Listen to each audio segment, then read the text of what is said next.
Good morning, everyone. Welcome back to Get Your Play Online. I hope you have had a really good week. It is Friday, and I hope you are excited for a good weekend ahead. So, for today's activity, today has been, fairy tale, a fairy tale theme for this week's programming. And for this segment, we are going to actually write our own fairy tales. So, I'm going to give you a couple examples first of fairy tales and then walk you through the steps of how you will create your own fairy tale. So, all the supplies that you'll need are just some paper. It can be lined paper like this, or it can just be, you could even have a notebook or computer paper, really anything you can write on.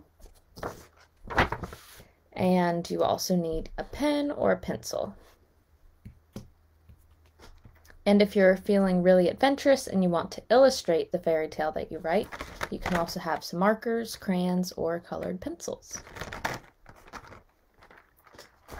Okay, so first I am going to read to you a classic fairy tale.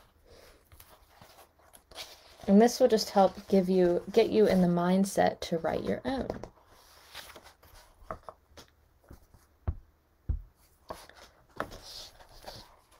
Okay, so this fairy tale is called Goldilocks and the Three Bears.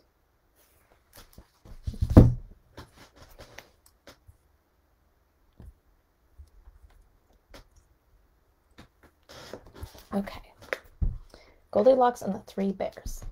You've probably heard this story before, but if not, I hope you enjoy it this time. There once was a family of 3 bears. There was a great big papa bear, a middle-sized mama bear, and a wee little baby bear. The 3 bears lived in a cozy little house right in the middle of the forest. The 3 bears always started each day in the very same way. First, they washed their faces and paws with sparkling fresh water and sweet-smelling soap. Then they made their beds and fluffed their feather pillows. After they were dressed for the day, they went downstairs for a nice breakfast of delicious porridge.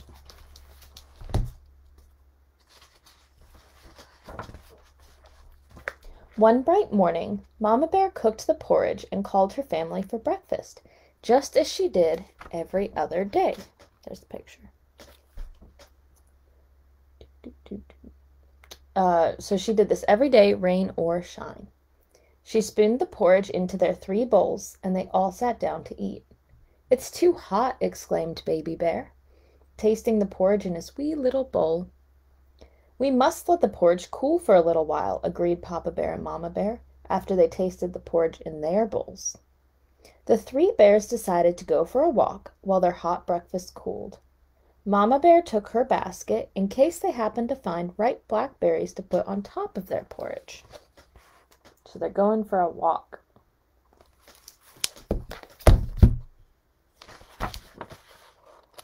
Now it just so happened that a little girl named Goldilocks was out walking in the woods that morning all by herself.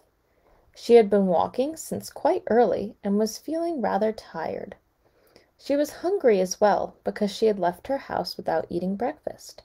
When Goldilocks saw the bear's little house, she thought it was the perfect place to rest.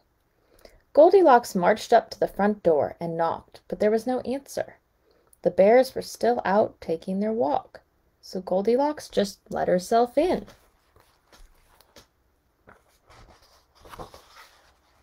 Goldilocks saw the 3 bowls of porridge. Her mouth started to water and her stomach started to rumble at once. She decided that she simply must taste the porridge. First, she dipped the spoon into the great big bowl that belonged to Papa Bear. "Ooh, this porridge is too hot," she cried. Next, she tried the middle-sized bowl that belonged to Mama Bear. "The porridge is too cold," she said.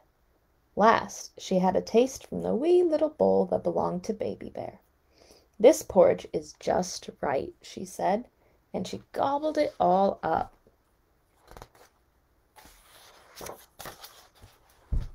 After she had eaten the porridge, Goldilocks wanted to rest. She went into the bear's sitting room, where she saw 3 chairs. First, she sat down in the great big chair. "This chair is too hard," she said. Next, she tried the middle-sized chair. "This chair is too soft," she said, struggling to get out. Last, she tried the wee little chair that was just the right size for her to sit in. "This chair is just right," she said.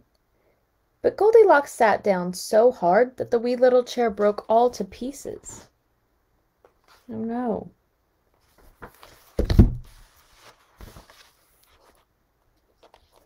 By this time, Goldilocks was very sleepy. She tiptoed up the stairs and found 3 beds. First, she lay down on the great big bed. "This bed is too high at the head," she said. Next, she tried the middle-sized bed. "This bed is too high at the foot," she frowned. Last, Goldilocks lay down on Baby Bear's wee little bed, and she said, "This bed is just right." Soon, Goldilocks fell asleep.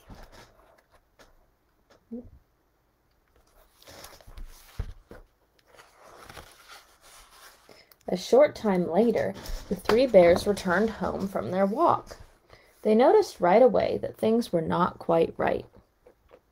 Papa Bear looked at his great big bowl of porridge and said in his great big voice, "Someone has been eating my porridge." Mama Bear looked at her middle-sized bowl of porridge and said in her middle-sized voice, "Someone has been eating my porridge." Baby Bear looked at his wee little bowl and said in his wee little voice, "Someone has been eating my porridge and has eaten it all up."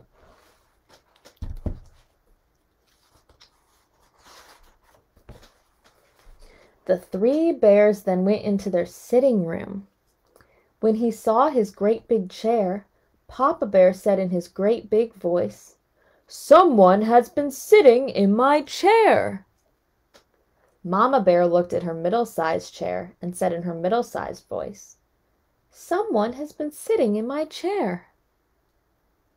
Baby Bear looked at his wee little chair and cried in his wee little voice, "Someone has been sitting in my chair and has broken it all to pieces."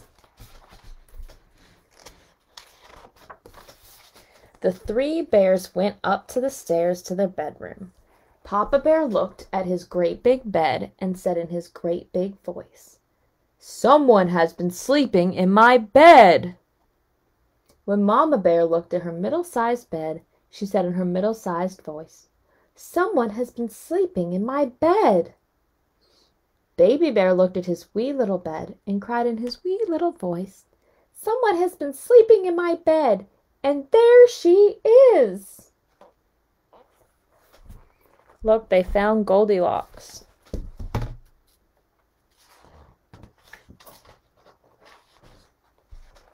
Baby Bear's wee little voice woke Goldilocks. She sat up to find 3 bears staring at her. They did not look pleased to see her. Quick as a wink, she rolled out of bed and ran straight to the window. She jumped right out and ran off as fast as her legs would carry her. The 3 bears never saw Goldilocks again. Nope, that's the next story. I'm not reading that one. All right, so thank you for listening to that fairy tale. That one's a little different than some other ones because it's not as clear who the villain is, but in that story, Goldilocks kind of plays that role in the sense that she had come into their house and kind of messed with some of their things. But then it's almost the other way around too, because the bears scared Goldilocks. So they were both kind of scared in that situation.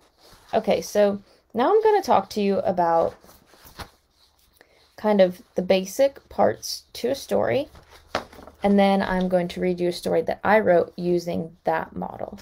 So the first thing when you are creating a fairy tale is that you need to choose, your characters, your setting, and you need to pick a conflict.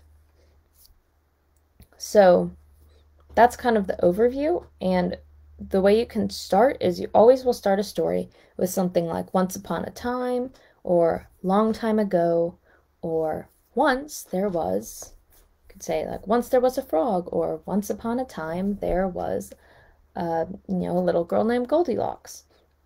So then once you've, chosen your opening line, you can decide on a make-believe land or place where your story will happen. And so this could be you could create a place that is in between two real countries, or you could just create a totally new land. It could even be a place that is under the sea. So it could be, if you've heard the story of Atlantis, that is set under the sea. Okay, and so then you're going to pick out some characters that are kind of imaginary. So you might want to involve either some fairies or dragons or elves, and you can incorporate these as you go if you're not quite sure how they'll fit in. You'll next want to choose a villain, so somebody who's kind of the bad guy in the story. And then something that's often in fairy tales is groups of sevens or groups of threes. So you've got like the seven dwarfs, the three little bears, things like that. So if you want, you can have a group of, three friends traveling together, or something like that, if you want. Just a fun thing to include. And something else you can do is you can have a character choose a wish to be granted. So you could have a genie or a fairy come. Like in Cinderella, they have the fairy godmother who grants Cinderella some wishes. So that's something that you can put in a fairy tale. Something that you do need to include is a problem. So something that needs to be resolved at the end. That is probably the most important part when creating any story, is that there needs to be a key element that is the central point of the story. So maybe, the three little bears that we just read, maybe if they had come home and they hadn't found Goldilocks, maybe that's the beginning of the story. They come into their house and their porridge is gone, and then they go on a mission to try to figure out who has taken their porridge. Okay, and then in the end, in a fairy tale, the good people always win.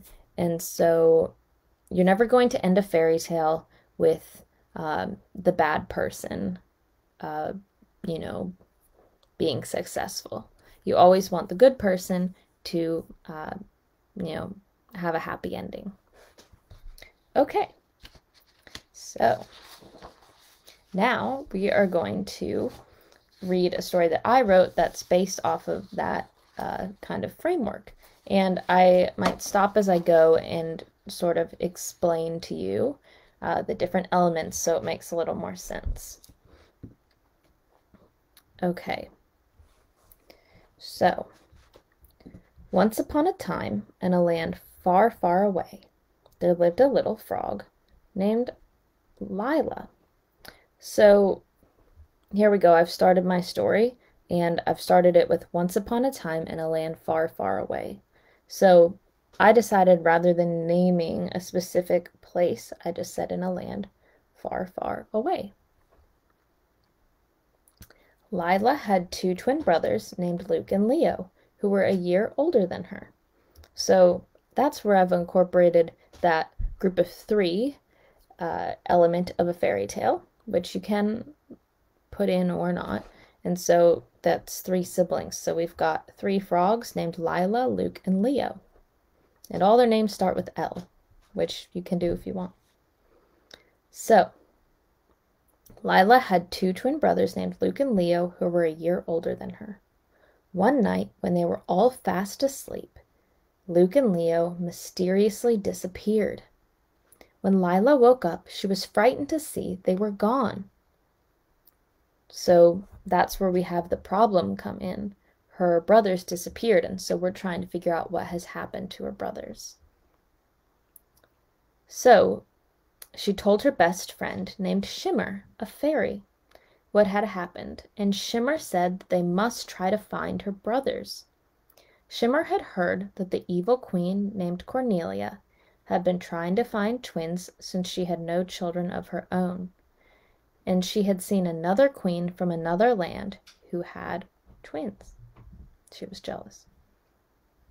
So, here we've introduced a fairy named Shimmer. So that is where we've added a fairy in. So Shimmer is Lila's friend, and Shimmer brings up that there is an evil queen named Cornelia. And Cornelia, she thinks, has maybe taken Lila's twin brothers. So, and Cornelia was really jealous of a queen from another land because there was a queen in another land who had some twins, and she thought, I want some too. So Queen Cornelia was jealous, and when her jealousy became too much, she decided to take matters into her own hands. She remembered hearing about Luke and Leo and sent one of her bear helpers to go find them and bring them back to her. So the evil queen, she had bears that worked for her and were on her team, and they went out to try to find Luke and Leo. Luke and Leo were scared at first when they had initially been taken to the castle. But then the queen made them think she had good intentions. So this is something that happens a lot in fairy tales is somebody tricks someone.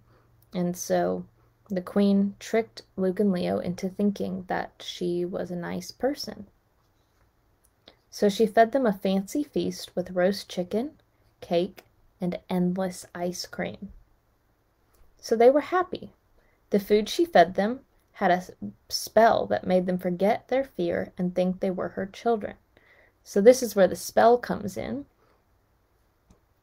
which is kind of another thing you can put in a fairy tale. And it's made them forget something. So they're not remembering how they normally would. And this is why they haven't tried to escape yet. So now we're back with Lila the Frog. Lila asked Shimmer, who is her fairy friend, to go with her to try and find them. Shimmer said she would certainly help, but there were 3 layers to the queen's fortress they would have to get through first. So this is where another problem comes through. So they know where the brothers are, but they're going to have to find out how they can make it through these different layers of the forest to get to the brothers. So, let's see, the first layer was made of prickly tree branches. The next layer was filled with jello, and the last layer was a river with lots of frog-eating sharks. So these sharks specifically love eating frogs and other things, but they definitely eat frogs. So Shimmer the fairy said it would be tough, but she thought that together they could save Luke and Leo. After a few hours of walking through open fields, Lila and Shimmer got to the prickly branches. The only way they could get through would be to wear a suit made of steel. So they thought, they don't want to get prickled, and so they thought, let's wear a suit of steel. So they went back to the field to think through their next steps. While they were there, they met a grasshopper who specialized in making metal suits. So something else you can add in a fairy tale, as we kind of talked about, you can have animals who can talk. So here we've got a grasshopper who makes metal suits. Okay, so the grasshopper started this business specifically to help people get through these prickly branches. He still warned them that there were 2 more layers after that, but that this suit could definitely get them through the first part. So they put on their metal suits, they paid the grasshopper some coins, and they trudged through the prickly forest. They had a few bruises at the end, but they were okay and they were ready for the jello layer. To help them get through the jello, they took off their metal suits. Shimmer's wings would get stuck in the jello, so Lila had to pave the way. Using her long, so basically, Lila, she used her tongue to reach out. So she had a really long tongue. She used her long tongue to reach out in front and catch some jello. So she would go like this, like a frog, with her tongue, get the jello, and it would make a path for them to get through it.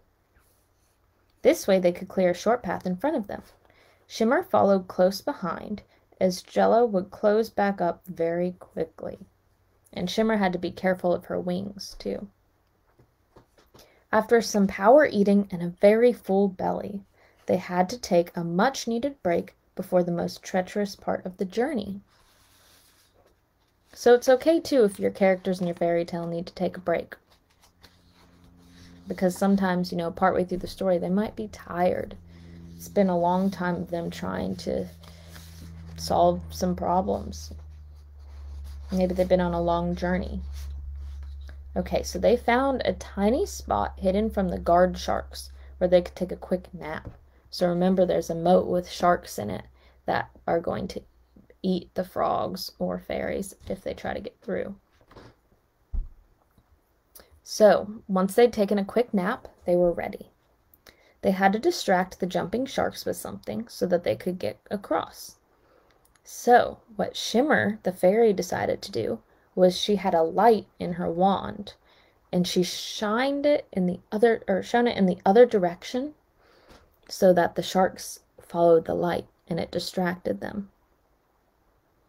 So then, Lila held on tight to Shimmer. So since Shimmer could fly, they were able to fly over the sharks because the sharks were distracted. So, they just barely made it before Shimmer ran out of flying power.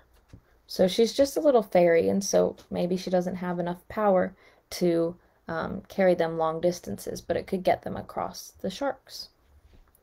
They would have to walk the rest of the way, though, to find Luke and Leo. Then they heard something. They heard Luke and Leo laughing. So that was a good sign. They knew they were in the right place. They saw a light on near the sound and saw them playing cards next to an open window. How could they be in such a good mood? Shimmer realized it must have been a spell.